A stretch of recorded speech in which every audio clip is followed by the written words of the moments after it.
Hey guys, it's Joey Valley TCG. Hope you guys are having a good day, a good week. So today I'm going to be talking about EVO2, the release that we saw this past weekend, and what I consider to be an absolute shit show of a release.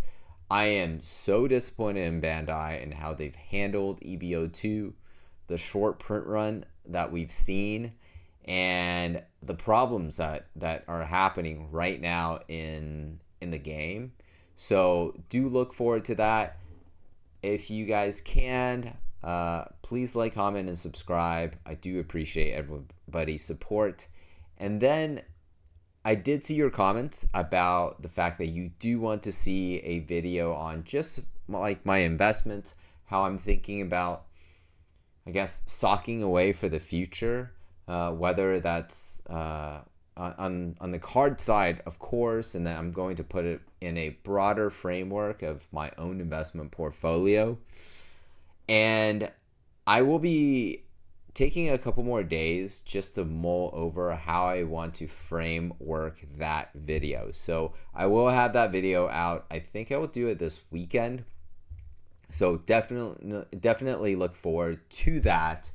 And I appreciate you guys and your comments about, what you're interested in. Definitely in the comment section of this video, put other things that you want to see, other content that you want to see me make. I am reading those, and thank you guys for being so engaged in the community. Anyways, all right, so let's talk about EVO2. So EVO2 was released, and we've seen pretty much across the board LGSs getting physical LGSs getting good allocation, but then a lot of those physical LGSs did not kind of allocate down to their player base. So as a result, we're seeing day one booster box prices for EVO2 to be $100 and pretty much $88, almost $200 a booster box. If you're next to a Bandai store, you have one in your town, definitely go and try to buy as many of these as you can. That's my advice. I don't have one in my city, but I believe that this is going to be a super collectible set, super collectible booster box. We saw that hit rates were pretty low in this booster box. There's obviously the special gold leaders, and we're going to talk about that in a minute as well as a very, very playable green-purple Luffy leader, as well as cards, SRs that's going to be likely super meta in the future. So, I think if Bandai had just looked at the price of EVO1, they would have seen what incredible demand that this set had, or that set had, and projected it out to EVO2, and they just didn't do that. And that makes me so frustrated with Bandai. They're just so slow and obtuse, and the way that they're managing the game is just so bizarre, right? Like, if they make the decision, hey, let's kind of nerf the hit rates of this, or let's put some crazy collectible cards in this set, well, what do you think, people are going to do when you do that, right? Bandai, like, come on, people are going to want to open more of this set. I've only been able to get my hands on one single booster box, and that was due to my attendance at a pre-release. And that is it. I couldn't find really any product at close to MSRP online. This was sold out across the board for months, and it's just really frustrating. And I think the worst part of all of this, you look at these prices, right? Here's a booster case. This is close to $200 a booster box for the case as well, right? I think the worst part of all this is supposedly they're only doing one wave of this. What? they did multiple waves for EBO1. They did at least 2 waves that I could remember for EBO1. And they're supposedly only doing 1 wave for this? No. I mean, if that's the case, Bandai, you're just shooting yourself right in the foot. And that is such a shame, because if you look at all of these cards in here,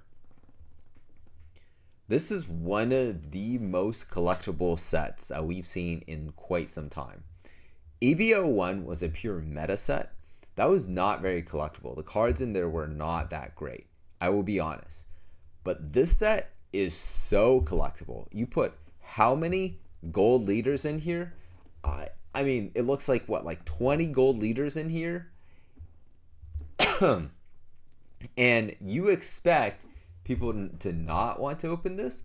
What are we doing? What are we doing right now? Like, sure, maybe some of these leaders are not the most meta, right? People are not going to be playing, I don't know, Kairos leader or Kalgara. But then for the leaders that people are going to be playing, right? Gecko, maybe Reiju, maybe Purple Luffy, right? For the ones that people are going to be playing, those cards are just going to be crazy, crazy expensive. And that's kind of what we're seeing right now, right? NL, I mean, not that many people are even playing NL, but look at that price, $233 for the leader. And then, of course, you have this awesome leader, Monkey D. Luffy.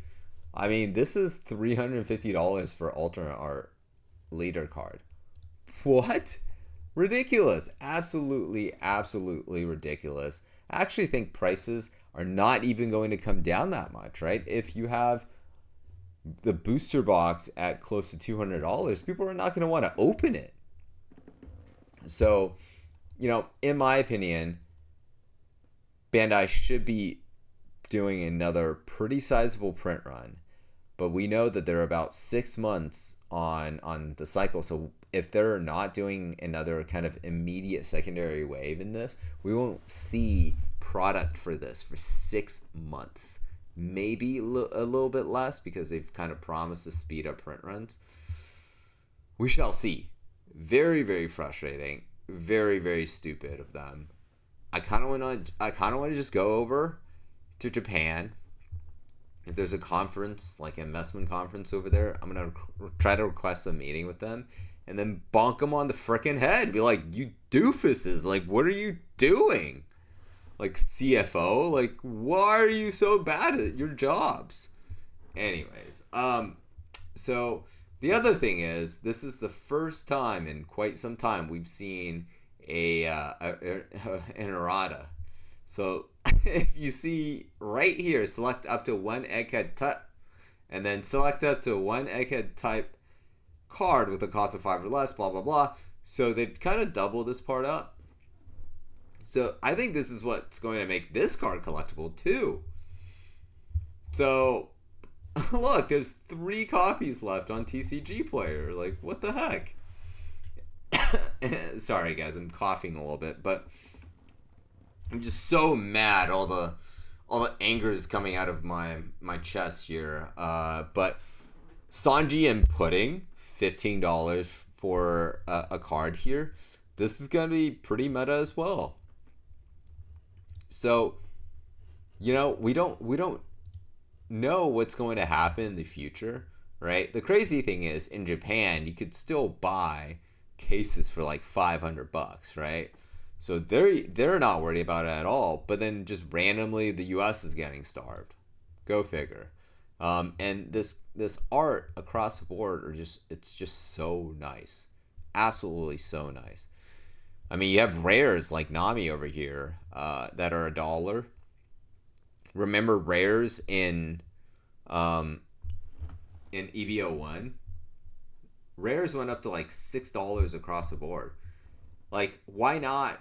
You know, what's to prevent people from just buying like 4 or 10 rares across the board here? You're spending like $30, and then if any of these rares go bananas, like it did in EBO 01, then you're making a ton of money, right? Like, that's, to me, it's just it's crazy. It's crazy. Oh, here's a long Luffy leader again, and then you have this card. This card is $130. Very playable.